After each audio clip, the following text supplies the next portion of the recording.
അഫ്സലിന്റെ live കണ്ടു. ഇതിനു മുമ്പും അഫ്സലിന്റെയും ജാസ്മിന്റെയും വിഷയത്തിൽ സംസാരിച്ചിട്ടുണ്ട്. അതേ അഭിപ്രായം തന്നെയാണ്. അഫ്സൽ വളരെ മെച്യൂർഡ് ആയിട്ടുള്ള നല്ലൊരു മനുഷ്യൻ. ജാസ്മിൻ കാരണം ഒരുപാട് വേദനിക്കേണ്ടി വന്നിട്ടുള്ള ഒരാളാണ് അഫ്സൽ. ഇന്നത്തെ ലൈവും കൂടി കാണുമ്പോൾ മനസ്സിലാവുന്നുണ്ട് അഫ്സൽ എത്രത്തോളം ജാസ്മിനെ സ്നേഹിച്ചിരുന്നു, വിശ്വസിച്ചിരുന്നു എന്നുള്ളത്. എന്നിട്ടും ജാസ്മിൻ ഒരു മര്യാദയും അഫ്സലിന്റെ അടുത്ത് കാണിക്കാതിരുന്നിട്ട് പോലും ജാസ്മിന് ദോഷം വരുന്ന രീതിയിൽ ഒരുപാട് പ്രതികരണങ്ങളൊന്നും നടത്താതെ അഫ്സലിന്റെ നിലപാടും അഭിപ്രായവും ഒന്നോ രണ്ടോ പോസ്റ്റിൽ ഒതുക്കി മിണ്ടാതിരുന്ന മനുഷ്യനെ വായിൽ കോലിട്ട് കുത്തി ഇന്നിപ്പം സംസാരിപ്പിച്ചു എന്നേ എനിക്ക് പറയാനായിട്ടുള്ളൂ. കാരണം ഒരാവശ്യമില്ലാതെ അനാവശ്യമായിട്ട് അഫ്സലിന്റെ പേര് ബിഗ് ബോസിൽ വീണ്ടും വീണ്ടും വലിച്ചിടുവോ, പുറത്ത് അഫ്സലിന് സൈബർ അറ്റാക്ക് വരുന്ന രീതിയിൽ സംസാരിക്കുകയൊക്കെ ചെയ്യുമ്പോൾ പിന്നെ അഫ്സൽ മിണ്ടാതിരിക്കേണ്ട ആവശ്യമില്ല. ഇന്നത്തെ അഫ്സലിന്റെ ലൈവ് കാണുമ്പോൾ മനസ്സിലാവും ജാസ്മിനും അഫ്സലും വളരെ ഡീപ്പായിട്ടുള്ള ഒരു റിലേഷൻഷിപ്പിലായിരുന്നു എന്നുള്ളത്. പക്ഷെ ജാസ്മിൻ ഈ കഴിഞ്ഞ ദിവസം ജിൻഡോന്റെ അടുത്ത് പറഞ്ഞത് അങ്ങനെ റിലേഷൻഷിപ്പിലൊന്നും അല്ല, പിന്നെ ഇങ്ങനെ വാക്ക് ഇങ്ങനെ പറഞ്ഞിട്ടുണ്ട്, ഇനി ബിഗ് ബോസ് കഴിയുമ്പോഴത്തേക്കിനും നോക്കാം എന്നുള്ള രീതിയിൽ. അപ്പൊ ഇത് കേൾക്കുന്ന അഫ്സല് ഇപ്പൊ ഒന്ന് സംസാരിക്കാനും കാരണം ഈ വീണ്ടും പറഞ്ഞിട്ടുള്ള ഈ അനാവശ്യമായിട്ടുള്ള ഈ സ്റ്റേറ്റ്മെന്റ് ആണ്.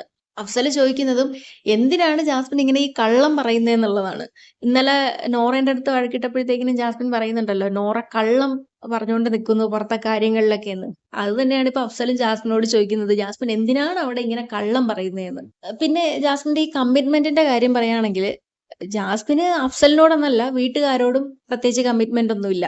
ഇപ്പൊ ഫാമിലി വീക്ക് കഴിഞ്ഞതിന് ശേഷം കഴിഞ്ഞ ദിവസം സിജോ ആയിട്ട് നടന്ന വഴക്കിന്റെ ആ ടാസ്കിനിടയ്ക്ക് ജാസ്മിൻ പറയുന്നുണ്ടായിരുന്നു, ഞാൻ ചെയ്തിട്ടുള്ള ഒന്നിലും എനിക്ക് റിഗ്രറ്റ് ഒന്നും തോന്നുന്നില്ല. പിന്നെ വീട്ടുകാർ തെറ്റിദ്ധരിച്ചതിന്റെ ഇതാണ്, ഞാൻ ഇറങ്ങി കഴിഞ്ഞിട്ട് അവരെ പിന്നെ അവരുടെ അടുത്ത് ന്യായീകരിച്ചോളാം, അവരെ പറഞ്ഞ് മനസ്സിലാക്കിച്ചോളാം എന്നുള്ളത്. ഇപ്പോഴും ജാസ്മിന്റെ മൈൻഡ് സെറ്റ് അതാണ്. ജാസ്മിൻ ചെയ്തതൊക്കെ പെർഫെക്റ്റ് ആണ്. ജാസ്മിൻ പറയുന്ന റീസൺ എന്താണ്, സാഹചര്യം വന്നു പോയത് കൊണ്ടാണ് ഗബ്രീന്റെ അടുത്ത് ഇങ്ങനെയൊക്കെ ആയിപ്പോയെന്ന്. അതിനുള്ള മറുപടി ഇന്നിപ്പോ അഫ്സൽ വന്നിട്ടുണ്ട്. അങ്ങനെ സാഹചര്യങ്ങൾക്കനുസരിച്ചിട്ട് ഈ വികാരങ്ങൾക്ക് അടിമപ്പെട്ടാല് അയാളിൽ പിന്നെ എങ്ങനെയാ നമ്മൾ വിശ്വസിക്കുക? ഇതേപോലെ ഈ ജീവിതം വെച്ച് കളിച്ചിട്ട് ജാസ്മിൻ എന്താണ് അവിടെ നേടാൻ പോകുന്നതെന്നാണ് എനിക്ക് മനസ്സിലാവാത്തത്. തുടക്കത്തിൽ ഞാൻ ചെയ്തിരുന്ന വീഡിയോയിൽ ജാസ്മിന്റെ പ്രവർത്തികളൊക്കെ നല്ല രീതിയിൽ വിമർശിച്ചിട്ടാണ് വീഡിയോ ചെയ്തുകൊണ്ടിരുന്നത്.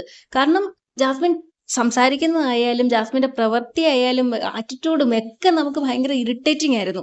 അപ്പൊ ഇത് കുറെ ദിവസം കഴിഞ്ഞപ്പോഴത്തേക്കിനും ഞാൻ തന്നെ ഇങ്ങനെ ചിന്തിക്കുന്നുണ്ട്, ഇതെന്താണ് ഈ കുട്ടി ഇപ്പം മോഹൻലാലിന്റെ വരുന്ന എപ്പിസോഡിലാണെങ്കിലും ഇത് ആരുടെ അടുത്താണെങ്കിലും ആരാണെന്ന് നോട്ടമൊന്നുമില്ല, എല്ലാവരുടെ അടുത്തും ഇതേ രീതിയിലാണല്ലോ ബിഹേവ് ചെയ്യുന്നത്. അതെന്തുകൊണ്ടാണെന്ന് ഞാനിങ്ങനെ ചിന്തിക്കുന്നത്. കാരണം നമുക്ക് ഇറിറ്റേറ്റിംഗ് ആണത് കണ്ടുകൊണ്ടിരിക്കുമ്പോൾ. ഇതിന്റെ കാര്യം മനസ്സിലാക്കാൻ പറ്റിക്കഴിഞ്ഞാൽ ഓക്കെ, അത് ഇഗ്നോർ ചെയ്ത് വിടാമല്ലോ.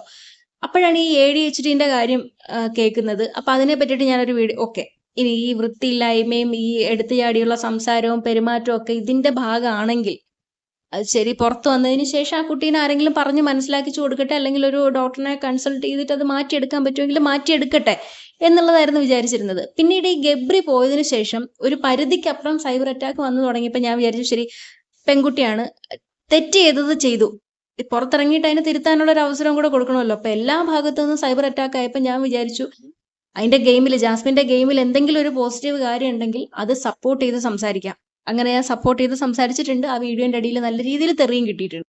പക്ഷെ ഈ പുറത്തിറങ്ങിയിട്ട് ഒരു ജീവിതം ഉണ്ടെന്ന് ജാസ്മിനും കൂടെ വിചാരിക്കണ്ടേ? അതിന് പകരം വീണ്ടും വീണ്ടും അനാവശ്യമായിട്ട് ഒരാളെ ദ്രോഹിച്ചുകൊണ്ടിരിക്കുക എന്ന് പറയുന്നത് അക്സെപ്റ്റ് ചെയ്യാൻ പറ്റുന്ന കാര്യമല്ല. ഇനി പുറത്തിറങ്ങിയിട്ട് ജാസ്മിൻ ഏതൊക്കെ രീതിയിൽ ന്യായീകരിച്ചാലും ജാസ്മിൻ ചെയ്തത് തെറ്റ് തന്നെയാണ്. ഇനിയിപ്പം നാട്ടുകാരും വീട്ടുകാരും ഒന്നും പറയുന്നത് ജാസ്മിൻ വിശ്വസിക്കേണ്ട. ജാസ്മിന്റെ കൂടെ നടന്നിട്ടുള്ള ഗബ്രി തന്നെ ആ ഇന്റർവ്യൂവിൽ പറയുന്നുണ്ട്, എനിക്കും അക്സെപ്റ്റ് ചെയ്യാൻ പറ്റില്ല. കമ്മിറ്റഡ് ആണെന്നുണ്ടെങ്കിൽ അങ്ങനെ ഒരു കുട്ടി വേറൊരാളോട് ഈ രീതിയിൽ ബിഹേവ് ചെയ്ത് കഴിഞ്ഞാൽ എനിക്ക് അക്സെപ്റ്റ് ചെയ്യാൻ പറ്റില്ല എന്ന് ഗബ്രി തന്നെ പറയുന്നുണ്ട്. അത് തന്നെയാണ് ജാസ്മിനും അവിടെ ചെയ്തിട്ടുള്ളത്. ഇന്ന് അഫ്സൽ ലൈവിൽ പറയുന്നുണ്ടല്ലോ, ജാസ്മിന് വേറെ റിലേഷൻഷിപ്പിലേക്ക് പോകണമെങ്കിൽ പോവാം, പക്ഷെ അതെങ്ങനെ, ഈ റിലേഷൻഷിപ്പ് പറഞ്ഞ് അവസാനിപ്പിച്ചതിന് ശേഷം മറ്റതിലേക്ക് പോകുന്ന ഒരു മാന്യതയുണ്ട്, മര്യാദയുണ്ട്. അതാണ് നമ്മൾ ഈ കമ്മിറ്റ്മെന്റ് എന്നൊക്കെ പറയുന്നത്. ജാസ്മിൻ അത് ഇപ്പോഴും മനസ്സിലാവുന്നില്ല. നമ്മൾ ഒരു റിലേഷൻഷിപ്പിൽ ഇരിക്കുമ്പോൾ ഓപ്പോസിറ്റ് നിൽക്കുന്ന ആളുടെ ഇമോഷൻസിന് കൊടുക്കുന്ന വാല്യൂ ഉണ്ട്. അങ്ങനെ ആരുടെ ഇമോഷൻസിനും ജാസ്മിൻ ഒരു വാല്യൂ ഇല്ലെന്നുള്ളതാണ് ജാസ്മിന്റെ ഇത്രയും ദിവസത്തെ രീതി കണ്ടിട്ട് എനിക്ക് മനസ്സിലായിട്ടുള്ളത്. പിന്നെ ജാസ്മിൻ പ്രായപൂർത്തിയായിട്ടുള്ള ഒരാളാണ്. അതുകൊണ്ട് തന്നെ പാരന്റ്സ് എന്ന നിലയിൽ അവർക്ക് ചെയ്യാൻ പറ്റുന്ന കാര്യങ്ങൾക്ക് ചില പരിമിതികളുണ്ട്.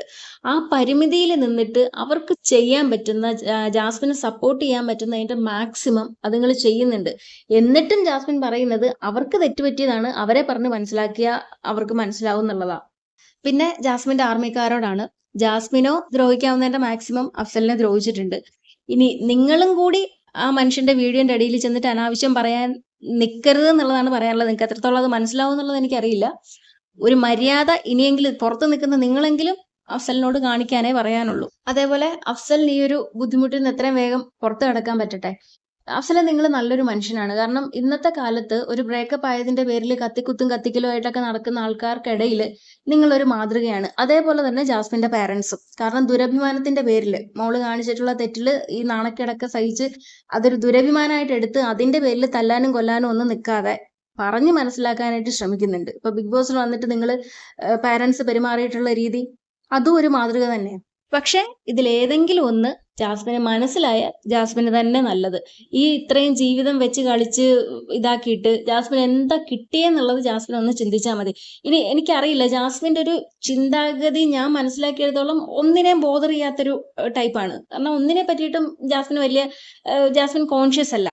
അതുകൊണ്ട് തന്നെ ജാസ്മിൻ കാരണം മറ്റുള്ളവർ അനുഭവിച്ച വേദനയ്ക്കൊന്നും വലിയ മറുപടിയോ ഇതൊന്നും ജാസ്മിൻ കൊടുക്കത്തില്ല. പകരം ജാസ്മിൻ ചെയ്ത കാര്യം എങ്ങനെയെങ്കിലും ന്യായീകരിച്ച് വെളുപ്പിക്കാനുള്ള ശ്രമമായിരിക്കും ജാസ്മിന്റെ ഭാഗത്തു നിന്ന് ഉണ്ടാവുന്നതെന്നുള്ളതാണ് ഇതുവരെ ജാസ്മിനെ കണ്ടതിൽ നിന്നിട്ട് എനിക്ക് മനസ്സിലായിട്ടുള്ളത്.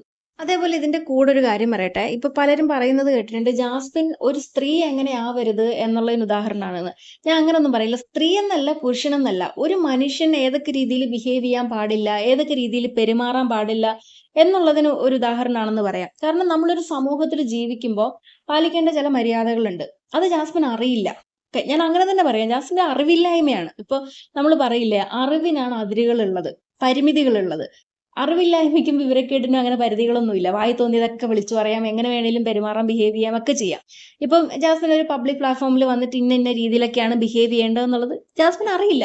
ആ അറിവില്ലായ്മയിൽ നിന്ന് സംഭവിക്കുന്ന തെറ്റുകളാണ് ഇതൊക്കെ എന്നുള്ളതാണ് ഞാൻ മനസ്സിലാക്കുന്നത്. അതുകൊണ്ട് ജാസ്മിൻ പുറത്തിറങ്ങിയിട്ട് ഏതെങ്കിലും ഒരു നല്ല ഫ്രണ്ട് അവശേഷിക്കുന്നുണ്ടെങ്കിൽ അവർക്കത് പറഞ്ഞ് മനസ്സിലാക്കിച്ചു കൊടുക്കാൻ സാധിക്കട്ടെ. അതിനേക്കാളും ഉപരി ജാസ്മിൻ അത് സ്വയം ഉൾക്കൊള്ളാനും മനസ്സിലാക്കാനും കഴിയട്ടെ. അതേപോലെ എനിക്ക് ജാസ്മിനെ ബ്ലൈൻഡ് ആയിട്ട് വെറുക്കേണ്ടതോ സ്നേഹിക്കേണ്ടതോ ആയിട്ടുള്ള ആവശ്യം ഇല്ലാത്തത് കൊണ്ട് ജാസ്മിൻ ചെയ്യുന്ന ഗെയിമിൽ എന്തെങ്കിലും പോസിറ്റീവ് കാര്യം ഉണ്ടെങ്കിൽ അത് അങ്ങനെ തന്നെ ഞാൻ പറയുകയും ചെയ്യും.